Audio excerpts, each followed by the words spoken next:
নমস্কার, রুদ্রনীল ঘোষ কথা বলছেন।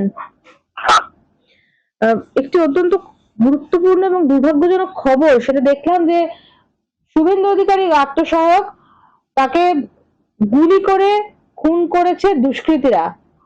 কি বলবেন?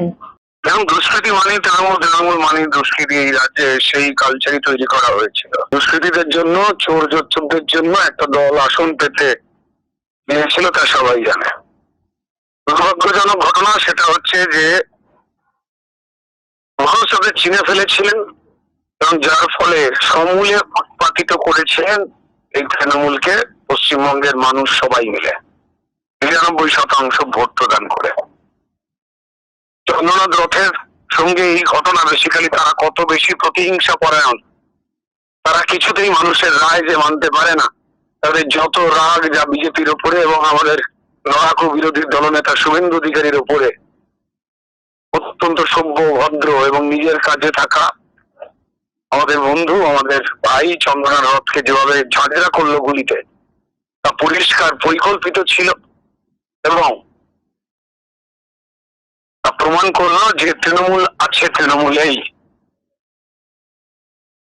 শুধু মানুষ ভেবে নিচ্ছেন যে এরা যদি কোন রকম চুরি চামারি করে এফআইআর না করতে দেওয়ার অঙ্ক কেন বলছিল, যাতে সারা রাজ্যে প্রত্যেকটা ভাইকে এরা চন্দ্রনাথ বানাতে পারে যারা সত্যের পক্ষে লড়াই করছে।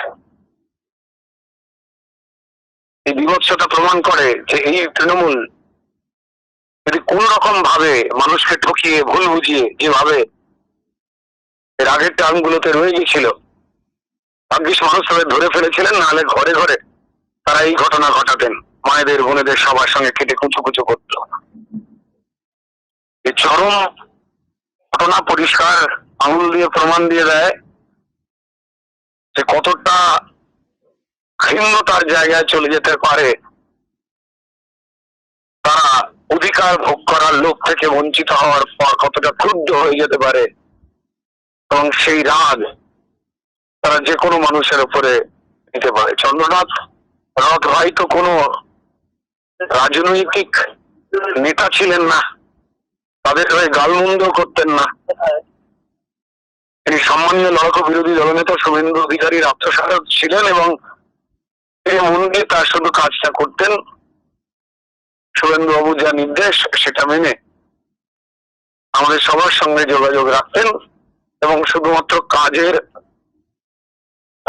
সম্পর্কিত এই কথাবার্তা বলতেন। যদিও তার সঙ্গে তার মা হাসিনা রথ, তার সঙ্গে আমার ব্যক্তিগত পরিচয় এবং সম্পর্ক ছিল।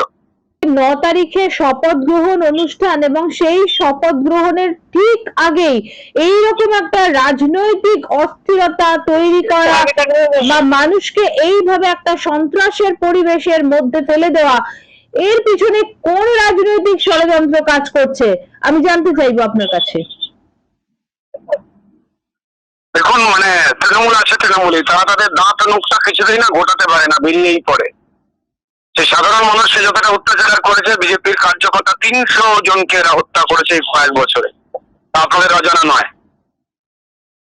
সাধারণ মানুষ থেকে শুরু করে যারা ন্যায়ের পথে থাকতে চাইছে, যারা সত্যির কথা বলছে, যারা সংবিধান রক্ষার কথা বলে, যারা গণতন্ত্র রক্ষার কথা বলে, তাদের সবার বিরোধী হচ্ছে তৃণমূল। তারা চায় লুটপাট, হত্যা করে মানুষের জান প্রাণ সবকিছু লুট করে নিজেরা ভোগ করতে, উল্লাস করতে, পাশবিক আনন্দ করতে। এই চরিত্র থেকে তারা হেরে যাওয়ার পরেও বেরোতে পারেনি।